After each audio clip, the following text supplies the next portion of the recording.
안녕하세요. 야에로 아트입니다. 이번 시간에는 초록 사과를 스케치를 해 볼 건데요. 이번에도 지난번에 붉은 사과, 빨간 사과, 비에 젖은 빨간 사과를 그렸듯이 이번에는 초록 사과, 비에 젖은 초록 사과를 한번 그려볼까 합니다. 나무에 달려 있고 잎부분이라든지 그리고 또 물방울 표현하는 거 다양하게 스케치를 해서 채색을 한번 해볼까 합니다.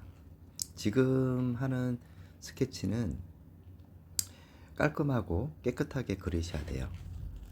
저 역시 이렇게 뭔가 자신감 있게 그릴 수 있다라고 하지만은 여러분 또 저도 틀릴 수가 있어요.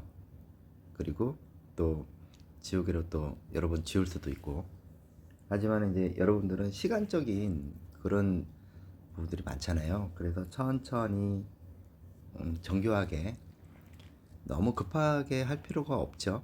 그래서 천천히 그려 나가서 어차피 스케치가 제대로 돼야지 채색을 담을 수가 있어요. 담는다는 말이죠.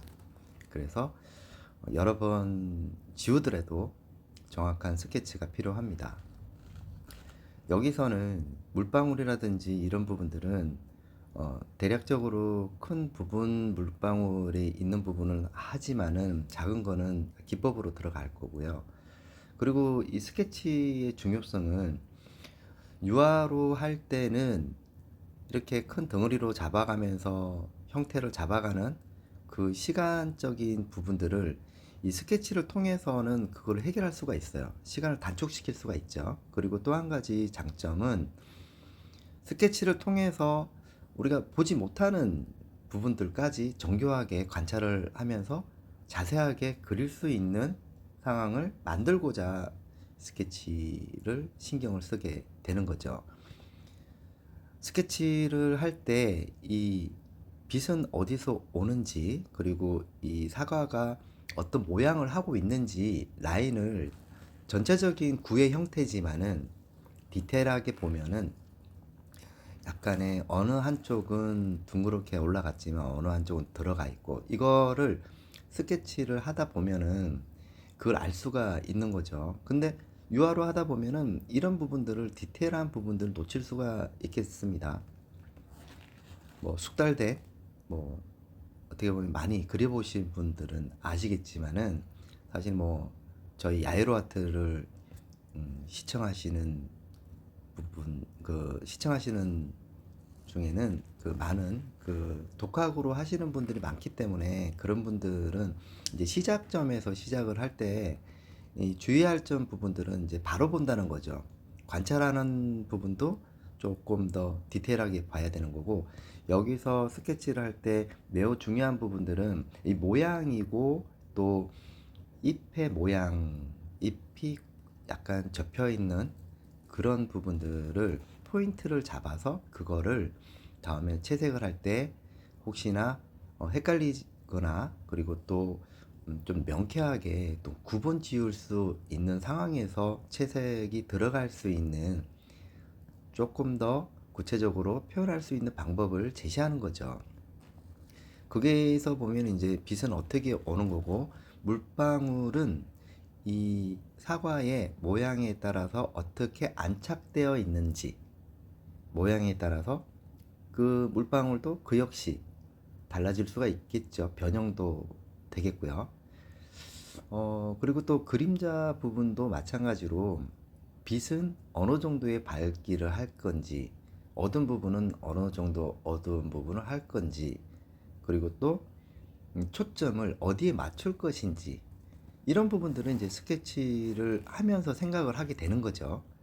그리고 또 약간 구부러짐 현상, 그리고 또 나무 줄기에 매달려 있는, 어떻게 매달려 있는지를 우리가 가상적으로 생각을 해보는 거죠. 그리고 또 사과와 사과 사이에 또 그 공간이 있죠. 공간. 제가 지난번에도 스케치 할 때 가장 중요하게 말씀드린 부분들은 형태, 명암, 색감, 질감, 연출이 있는데, 지금 소묘에서 저 스케치 뜨는 과정에서 형태하고 명암만 라인을 따서 정확하게 표현하는 게 중요합니다. 저렇게 스케치를 좀 깔끔하게 들어가면은 여기서 소묘로 가고 싶으면 소묘로 갈 수가 있고, 채색 중에서도 수채화, 파스텔, 뭐 유화, 이 다양하게 이 스케치를 통해서 할 수가 있게 되는 거죠. 하지만 이제 저는 종이 위에다가 유화로 해서 여러분들에게 처음부터 끝까지 다 보여드리고, 물감부터 붓부터 또 어떻게 이제 진행하는 과정부터 설명을 하면서 들어가기 때문에 어쩔 수 없이 저는 이 캠퍼스에서 할 때는 캠퍼스의 스케치를 할 때 연필로 하는 것보다 붓으로 하겠지만은, 종이 위에다가 이제 채색을 할 때는 이제 저렇게 연필로 스케치를 합니다. 저렇게 이제 너무 이제 진하게 들어간다든지 여러 선을 정리하지 않을 때는 채색을 할 때 조금 지저분하게 배어서 올라오는 경우가 있기 때문에, 최대한 연필의 힘을 좀 강약 조절을 해서 포인트만 좀 짙게 들어가고, 빛을 받는 라인이라든지 이런 부분들은 굳이 그렇게 진하게 할 필요가 없잖아요. 그래서 약하게 해서 물방울의 위치, 큰 덩어리만 잡고, 그리고 또 이 앞에 있는 잎부분은 이 접혀 있는 부분들이라든지 어떻게 접혀 있고 빛은 어떻게 들어오고 이게 반사광은 또 어떻게 할 것인지를 차근차근 이제 스케치를 하면서 그걸 알게 되는 거죠. 그래서 스케치가 중요하다고 보면 되겠습니다. 그래서 틀린 부분들은 막 여기 내가 하다 보면 이게 형태가 일로 갔다가 절로 갔다가 하거든요. 왜 그러냐면 이제 공간 형태도 잡다 보면은 공간이 안 맞을 때가 있잖아요. 그럴 땐 과감하게 지워주는 게 좋아요. 자기가 틀린 걸 알면서도 지금까지 했는 부분들이 아까워서 틀렸는데도 귀찮아서 안 해야겠다. 이게 뭐 그냥 유화로 할 때 하면 되겠다라고 하는데 그게 안 됩니다. 그래서 틀렸다면은 과감하게 지워서 방향을 다시 잡아주는 게 맞다고 보겠죠. 그래서 이파리 부분도 공간 형태가 잘 안 나올 때는 과감하게 지우세요. 지워서 자기가 원하는 이 채색을 담을 수 있는 그런 상황을 만들기 위해서는 스케치 굉장히 중요하죠. 그래서 이 공간 형태의 이 부분들을 다시 한번 재차 확인을 해서 실수가 없도록, 그래야지 채색이 좀 잘 못해도 이 형태 안에 담기 때문에 잘해 보일 수가 있어요. 그죠? 그렇기 때문에 그런 부분들을 좀 더 고민하지 않기 위해서, 스트레스 받지 않기 위해서 이미 스트레스 받을 걸 미리 받는다는 생각으로 시간을 두고 스케치를 하시면 좋을 것 같아요.